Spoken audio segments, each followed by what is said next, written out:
নমস্কাৰ বন্ধুসকল, আজি আমি দশম শ্ৰেণীৰ 3.3 এক নম্বৰৰ এক প্ৰশ্নটো আলোচনা কৰিম। কৈছে প্ৰতিস্থাপন পদ্ধতিৰে সমাধান নিৰ্ণয় কৰে। পোনপ্ৰথমতে আমি অংকটোৰ সমীকৰণ দুটা 1 নম্বৰ আৰু 2 নম্বৰ হিচাপে নামাকৰণ কৰি দিম। এক নম্বৰ সমীকৰণৰ পৰা আমি কি কৰিম, x বা y ৰ মান উলিয়াই লওঁ। আমি চাওঁ 1 নম্বৰ সমীকৰণৰ পৰা x plus y equal to 14, ইয়াৰ পৰা x equal to কিমান হ'ব 14 minus y। এই সমীকৰণটোক আমি এটা নামাকৰণ কৰি দিম, এইটো হ'ব 3। এতিয়া এই 3 নম্বৰ সমীকৰণত যেটো x ৰ মান পাইছো সেইটো 2 নম্বৰ সমীকৰণত বহুৱাই চাই লওঁ।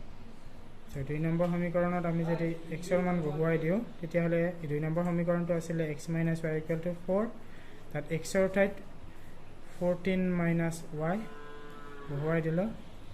এটো হ'ল 3 নং সমীকৰণৰ পৰা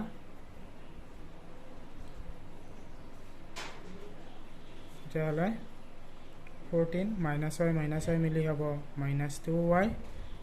ইয়াৰ পৰা y মানটো আমি পাম 4 minus 14, 2y equal to minus 10। So minus উঠাই দিলে 2y equal to 10, y equal to 2টা পূৰণ হৈছে, সেইফালে গ'লে হৰণ হৈ যাব 2 5 গুণ 10। এটা y ৰ মান আমি পাই গ'লো। এই y ৰ মানটো 3 নং সমীকৰণত বহুৱাই দিম। 3 নং সমীকৰণৰ পৰা আমি কি পাম, x equal to 14 minus y।